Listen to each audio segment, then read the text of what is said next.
Camille. Hello, everyone, and welcome to the UFC 164 Henderson versus Pettis conference call presented by Harley-Davidson and the Hometown Throwdown, Saturday, August 31st from the BMO Harris Bradley Center in Milwaukee, Wisconsin. Today we are joined on the call by UFC lightweight champion Benson Henderson, Anthony Pettis, and a pair of former UFC heavyweight champions Frank Mir and Josh Barnett. At this time, Camille, let's go ahead and open it up to the first question. Thank you. If you'd like to ask questions today, please signal by pressing star 1 on your telephone keypad. If you are using your speakerphone, please make sure your mute function is turned off to allow your signal to reach our equipment. Again, that is star 1 to ask a question. We'll take our first question from Stephen Marocco with USA Today Sports Media. Hey, guys. Question first for Anthony and then for Ben. Pretty much the same question. When this fight was announced, there were conspiracy theories right off the bat about whether T.J. Grant was ever, the legitimacy of T.J. Grant's injury. I'm wondering if you guys were aware of those and what your reaction to them was, whether you thought, what your response to those conspiracy theories were. Maybe we could start with Anthony.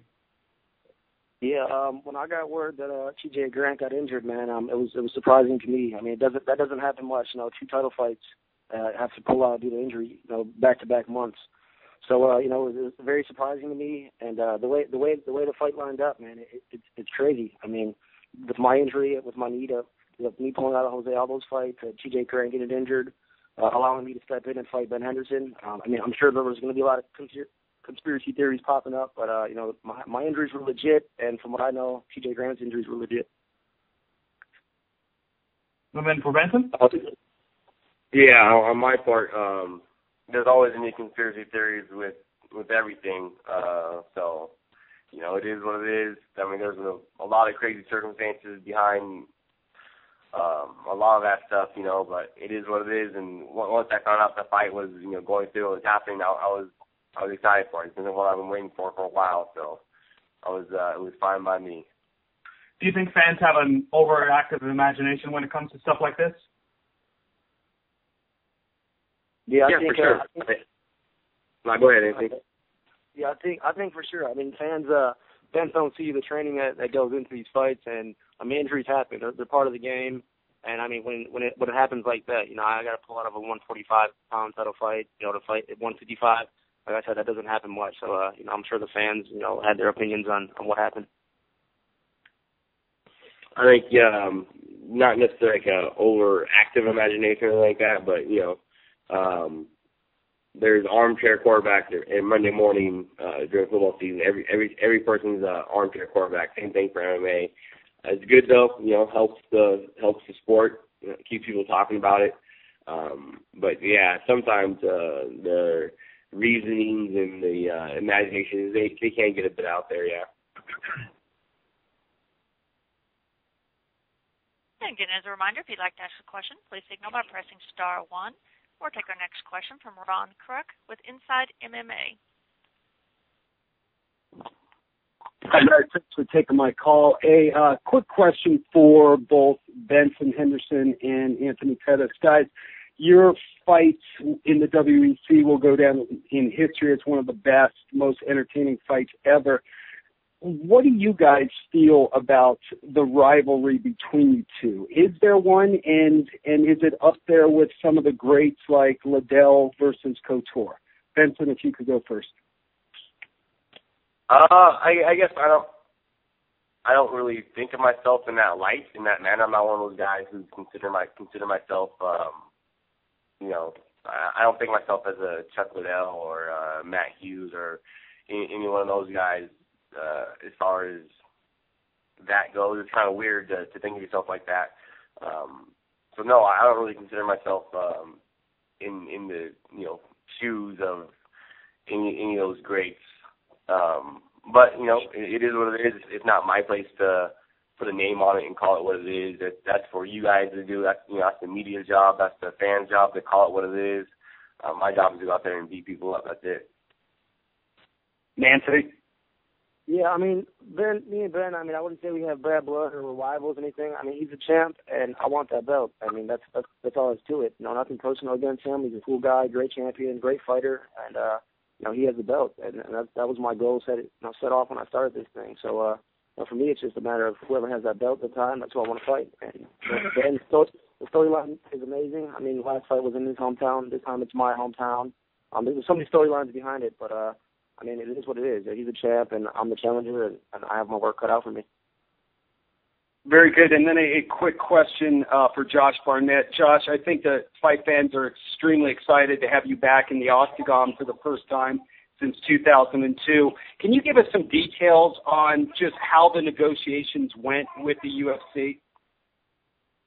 Honestly, it's just negotiations like anything else. I mean, there's really nothing special to it. One person says, I'll give you $5. Another person says, but I want 10. And it all gets worked out eventually in the end. A lot of papers get pushed around, pencils are moved, some are dropped if there's hot chicks in the room and you want to see them pick them up. But either way, you just go to the business table and you do what you got to do. And it's been so long. Honestly, all I know at this point is how to punch stuff, sweat, and scream in pain from excessive workout. That's it. That's all I know how to do is to suffer and be murderous, because all I do is train right now. Negotiations, furthest thing from the past. There's no negotiation anymore. It's just there's really only one verdict. Final question on that note then, how would you describe your relationship with Dana? Well, I haven't seen him in a little while. He's been real busy traveling around, but I think we've got a tentative date to go out and, break bread and maybe go catch a movie and hang out and get a couples massage here soon. Please get video of that. Thanks, guys. We'll take our next question from Dave Diebert with Post Media News. Hi, thanks you guys for the time. First one for Josh and Frank. Now, there's the obvious immediate ramifications in the division, but I'm wondering if there's any sort of bragging rights as either of you see it, being a lot of similarities. Early Zuffa heavyweights, strong submission games in the heavyweights especially. Is there anything as far as just the bragging rights that would come with a win that either of you were thinking about? Well, the winner, I guess, if they want to, they get to brag all they want, I suppose. I mean, if that's the route they want to take. But when it comes to the heavyweight division, you don't really know how things are going to turn out until after the fights have all been done and the dust has settled. And there's a lot of guys out there all fighting for the same opportunities as us. But as far as Zuffa heavyweights or whatever, I'm the oldest Zuffa anything. In fact, I'm pre-Zuffa. So for me, that's not even a consideration. I'm the longest running guy in this sport, period. All right. Frank, what was that? Well, I guess I look at it a little bit differently. Obviously, we all are fighting for the eventually to become the champion again. But because, Josh was the champ when I first got into the UFC, there's a different dynamic of how we look at each other. So I look at it as bragging rights to have a victory over somebody like Josh, reason being of, where he was when I first came in and then what he's done with his career this whole time. Okay, and then another one for the both of you. You're both very analytical, so I'd like to get your opinions. If you guys had fought back in 2002, 2003, who would have won back then? I don't think you could expect any answer from either one of us other than me. And especially at this point, before a fight, a fighter's mindset is always ultimate and unflinchingly absolute belief in oneself. So, back then, I guess you want to go on paper, I had a lot more fights and more experience and whatever, but, hey, Frank was going out there and beating plenty of experienced guys and tapping them out. I think people would have been interested to watch the fight back then, just as much as they like watching the fight now. I think that we would have fought back then. I definitely given the fight to Josh. I think that mentally I wasn't as prepared and as strong. I think Josh, very beginning of his career, had a very strong mindset. Mine, not so much. I think it's developed over the years, and acknowledging that it was weak to begin with to even work on it. So I think that, I had an opportunity early on in the fight maybe to get it. a submission to catch somebody, but if the first couple submission attempts would have failed, I think I would have been in a lot of trouble. And as a reminder, if you'd like to ask a question, please signal by pressing *1. We'll take our next question from Heidi Fang with MMA Fight Corner. Hello, thank you for the time. My first question is for Benson. Being that you want revenge over Pettis, do you view this title defense as being different than any other one in your career? No, not really. I guess it's the same. I mean, obviously it's a little bigger because I've only lost once in the past 7 years. It happened to be to Anthony, so of course you can say, you want to get the loss back. You can't really get a loss back, so if you lose, you lose. You got to move on, man up in life and that sort of stuff. So, it is what it is. It will be nice to square off with him again, get my hands on him. I'm willing to get my hands on him, that's for sure. But it's just another fight. It's just another fight. It's just another title defense. There's always going to be new circumstances to fight. There's always going to be a different this, a different that. First time, in the UFC, first time on pay-per-view, first time main event, first time main card, first time this, first time that. So, I mean, you're going to have a different circumstances every time you fight. That being said, you have to treat, every fight, like it's the most important thing there is, because that's really what they are. It doesn't matter what the circumstances are. It's the most important thing it is that, of your career so far. So that's why I'm treating this fight. In your first fight with Anthony, he was actually able to neutralize one of your biggest weapons, the takedown. I looked up Fight Metric. You landed 3 of 10 over the course of the fight. How do you work to change that, and what kind of preparation have you done in order to change the tides of that? Oh, well, it's something you got to just continually work on. Always just try and get better, not just your takedowns, but your takedown setups. Not your first initial takedown, but your second attempt, third shot, your reshots. It's all just stuff like everyday, daily stuff. You try and get better. You always try and get 1% better. Improve your takedowns, improve your hands, your kicks, everything. It's something I've been working on a lot, since that fight. It's evident in my fights, my 7, 6, or 5 fights I've had since then. And, going out there to go do, what I did in those 7 fights since. I'm going to try to do the same thing in this fight. Great, thank you. And for Josh Barnett, you've been away from the UFC for about 10 years. It's your second stint. What, for you, do you see is going differently this time around? What do you expect from this run? Well, first time around, I went all the way to the top and won the heavyweight championship of the world. I don't expect any different, other than to get probably paid a lot more money and get a lot more stardom and fandom out of this whole thing because of the explosion of MMA as a whole. Probably a lot more Twitter followers. That would be my number one. Cool, thanks. And one last question for me for Frank Mir.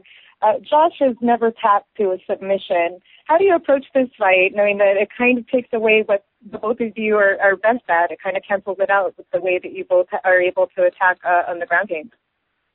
Well, I think that, I've fought people before that have never tapped and caught them in submissions. I think, you have to have a respect and a knowledge of what your opponent is capable of, but at the same time, you can't let it nullify your offense. You can't sit there and second-guess yourself and go like, well, I'm not going to go for this because you'll obviously block it.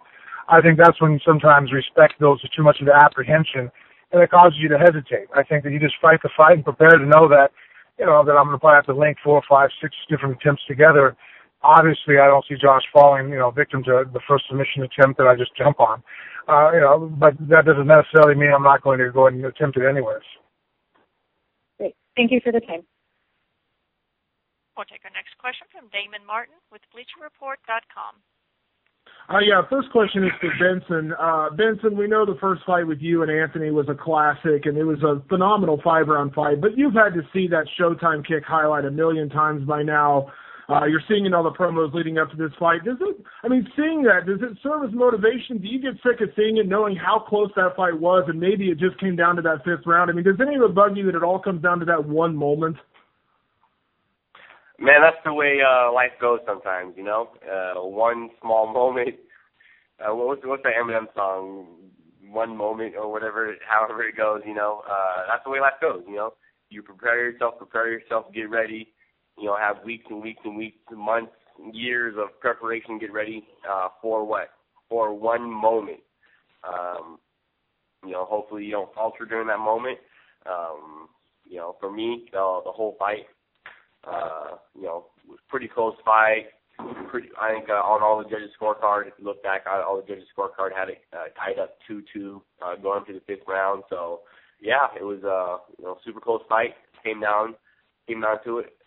Anthony, you know, let it all out, landed a pretty, you know, cool kick, and ever since I've been, you know, working to redeem myself. And for me, you know, winning the belt, beating up the next guy, beating the guy after that, beating up the guy after that, you know, that to me was, you know, redeem myself, working past that one moment in my life, you know, making other great, spectacular moments, like in, you know, Tokyo, Japan, like in Toronto, like in Milwaukee, Wisconsin against Jim Miller, like in San Jose against Gilbert Melendez, making other moments.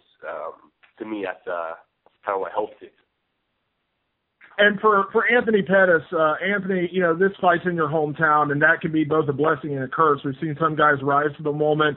You know, we saw, unfortunately, last weekend with Joe Lozon, you know, big moment for him in Boston, and he lost the fight. How does that pressure affect you going into this, knowing it's a title fight? But also, I mean, that hometown pressure can go good or it can go bad. I mean, for me, it's just another fight. I mean, it doesn't matter where it's at, whether the fans are cheering for me or for my opponent. It's another fight, man. I mean, this is everything I wanted. I mean, I've been waiting for this title shot for so long, and it's finally here. Just so happens to be in my hometown. So I'm not letting that, you know, be a factor in this fight. You know, I'm taking it just like any other fight, and I'm going to be ready. You know, come August 31st, I'm going to be the best Anthony Pettis there is. And a quick question for Frank Mir. Frank, you've been near the top of the division for years, and I've talked to you about this before. You know, it's a rare thing. You and Josh both, for that matter. But, you know, coming off a couple losses, I mean, 2 fights ago you're fighting for the title, one more loss, and people are somehow thinking you're no longer a top heavyweight. What are you fighting for at this point? I mean, is it still about title shots? Is it just about big fights? You know, you heard Rich Franklin talk about that it's no longer about the title for him. It's just about having great moments. What is it for you? Is it still about getting to the top, or are you just content being a great heavyweight, putting on great fights? No, I haven't conceded the fact of just trying to put on great fights. Obviously, I think that's an outcome of my drive is to actually, you know, work back towards the title. I don't see it as a situation where that's no longer within my grasp. The training I'm doing now, the way I'm at in life and stuff, being only 34 years of age, I don't really see it as an issue to concede to the fact that I'm only going to fight, you know, to be an entertaining fight, just add it onto a card. That's just not where I'm at in my life. Excellent. Thanks a lot, guys. We'll take our next question from Victor Garcia with Fox News Latino. How you doing? Just one question for Anthony. You know, everyone's asking Benson Henderson about the kick and getting the stain off the sole. But for you, are you trying to prove with this next fight that you're more than that, just that kick, that, you know, you're a world champion? Man, I mean, like Ben said, I mean that was a very close fight. Going into that fifth round, you know, it was tied up 2-2. So I mean, that right there speaks for itself. It's not like I just won the fight off of just one kick. You know, I put the work in the other rounds to be in that position. So I mean, it's one of them things. I'm not going to live off of it. I mean, it happened. We're past it. It's 2 years, 3 years later. I gotta fight him again, and he's a champ. So just because I landed that kick, I'm still not the champ. So I got a lot to prove, and I got a lot to work for. Thanks, Anthony. And as a reminder, again, if you'd like to ask a question, please signal by pressing *1. We'll take our next question from Don Pettis with Fighters.com. And question is, can you compare and contrast a little bit from the UFC that you were in when it started before and to what it is now? And Frank, you after. Yeah, we're all here, I believe. Is that a question aimed towards me? You cut out right when you Oh, I'm sorry, Josh. Yeah, my question is can you compare and contrast the UFC to where you were before to what it is now? Compare and contrast. Wow, I feel like I'm back in middle school. But yes, Sure. I fought when there was no money for fighting, really. I fought when you couldn't even buy MMA gear at your local sports store or whatever. We had to make it ourselves. I fought when most of the time we didn't even wear gloves. We were under attack from all angles, and a lot of the providers that could offer our pay-per-views had disappeared. So there wasn't really an audience hardly. There wasn't much fame. The only real reason to do it was because you just had a never-ending desire to get in there and bathe in blood. So today there is the opportunity to branch out and to be a part of things that are outside of fighting and a broader acceptance from a mainstream public, and there's a lot more notoriety with this and a much bigger public spotlight that comes with it. And as far as making a living, it's a far better opportunity now than it was when I started. But I think that a lot of guys fight not for the reasons that we used to fight for, and that there's a lot of guys that they get in here and they just want to get in and run, think that they're going to be famous, make a lot of money, what have you. Yeah, they fight for glory, where we fought for blood and for honor. And there's still great true fighters coming out of this, but these guys aren't quite as tough as they used to be. They're way better athletes. They're much better prepared, but some of these guys just don't have that grit. I think to kind of just go off of everything with Josh, I remember when I first started and finally signed the UFC contract, I didn't brag to anybody about it. It wasn't something you went and told a girl when you're trying to go out on a date with, that you were aspiring to beat people up in the octagon. In fact, if I even tried to describe it a few times, it was like no one had a clue what you were talking about. So it wasn't something really to garner fans or to you know, if I went and picked up a girl and told her father, yeah, I thought of being a fighter for a living. It's the quickest way to end the date. But nowadays I see guys all the time that everybody wants to be a fighter. 90% of the people that I meet that fight, I've never seen them or heard of them before in my life. And now it's the cool thing to be in the octagon. It wasn't that way back in the day. And again, to ask a question, or just star.com. Thank you all for joining us today. First question for Anthony Pettis. You got a lot of flack and criticism from the fans, especially when you called for this fight. You were originally set to face Jose Aldo. A lot of fans complain about rankings when fights like this get made, but I look at every major rankings set for MMA, and you're ranked number 2 or number 3 above T.J. Grant, who was originally set to face Ben Henderson. So what do you think of those criticisms in that case?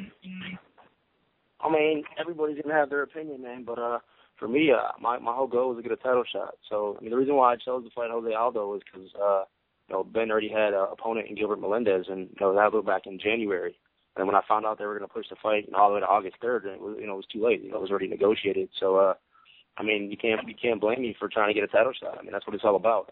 Every fighter wants to be a champion, and you know, I was right there. I mean, I've been getting ready for a title shot since January, and you know, it's August now, so you can't blame me for trying. And at first I got denied. I mean, Dana said no, it's already set, and it was what it was. I was just at home getting ready for the next one. I didn't know when it was going to be, who was going to be against, and you know, this opportunity came about, and I definitely jumped on it. Anthony, do you regret your pursuit of Jose Aldo, considering what happened? And it didn't sound like you were committed to staying at featherweight anyway. No, you know what? I don't regret it at all. I mean, Jose Aldo's a great champion, and you know, I'm one of them guys that I feel like I can beat anybody. So you know, I chose to call Jose Aldo for a reason. I just wish the fight would have been a lot sooner. Okay. Question for Frank: what did you learn from that loss to Daniel Cormier? Say again, I'm sorry. What did you learn from your last loss to Daniel Cormier, and also considering both you and Josh share losses to him and some other common opponents as well? Honestly, I just had more confidence in the training that I had done. I mean, one thing, and everybody here on the line can tell you that, just because you do it in the gym doesn't mean necessarily you can do it in a fight with the lights on. And so being at Jackson's and having a high output and being able to have great conditioning, I just didn't have the confidence in the fight. And then the good thing is that, you know, Cormier is really not much of a finisher. Both Josh and my fight, he basically just oppositioned us and grinded out a fight.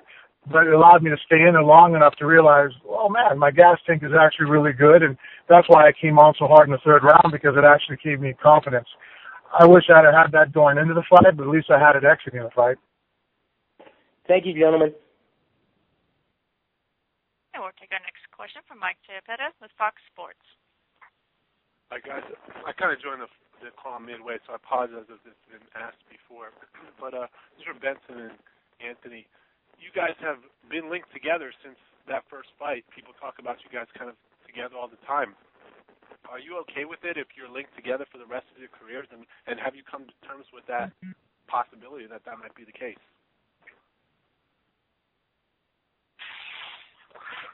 I guess I've never once. That's a pretty good question. I will say that is an original question. You, sir, get props for that. I've never once considered that. Never once thought about it. As far as being linked together forever and stuff, it sounds kind of odd. It sounds kind of a little weird, I guess. But no, it is what it is. Pettis is a tough fighter, explosive, does some crazy stuff. I'm sure he'll be around the sport for a long time. I fully intend on being around the sport for a long time, being well known for being the champ for a long time. So for linked together or whatever. Like I guess anytime you fight somebody, you guys are kind of linked together. But I guess that's the way it plays out. If that's the way it plays out, that's the way it plays out.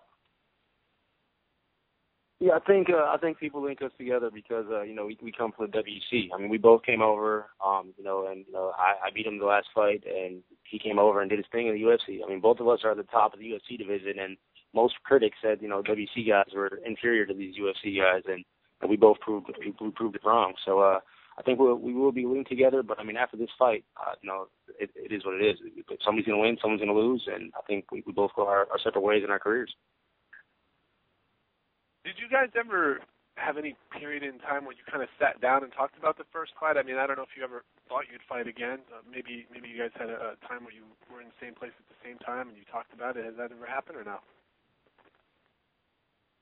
No, we never sat down and discussed it.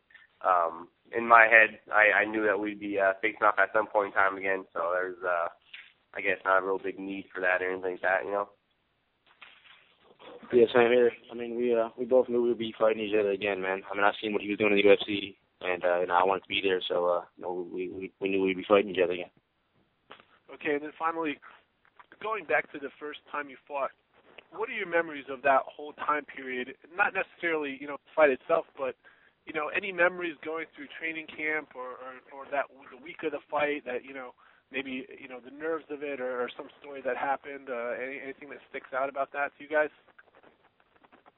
I was glad it was in Arizona because it was winter in Milwaukee, so it was a hometown throwdown again, and Phoenix won that challenge, and I got to go out to Arizona in winter, so that was a cool thing about it. And I mean, it was just another fight. I mean, I was supposed to lose that fight. I wasn't supposed to win. I mean, I was just coming up the WC ladder. The UFC was about to take over the WC, so I mean, it was a lot at stake, and for me, I had nothing to lose. Yeah, I think pretty much a lot of things. Remember the hometown throwdown was a pretty big contest. So a lot of my gym, a lot of my friends and family out here in Phoenix, they pushed pretty hard to make sure that Phoenix won it. I know the UFC didn't give out a whole lot of things. They didn't give Phoenix anything, but Phoenix had to go out there and earn it. They won it. They did what they had to do. That's a lot of what I remember from that, like time period and stuff, was just how many crazy people, crazy fans, awesome, that really, really wanted a UFC event, a Zuffa event, WC event here in Phoenix, and they worked their butt off and earned it and got it. And then after it happened and you lost, I mean, how did the fans kind of receive you? I mean, did they kind of help soften the blow for you? Well, my gym, they did a great job. I'm pretty biased, we all love our gyms and stuff, but I really do, love my gym. I love the guys who train there, the families, the moms and dads, the little kids who train my gym. I know that, whether they go back there whether it's a win or a loss or what kind of win it is. I always got great support from my gym, from the area, from the city of Phoenix. Coming back home is always nice. After the loss, they were very supportive. Definitely had for me, nothing to complain about at all for Phoenix.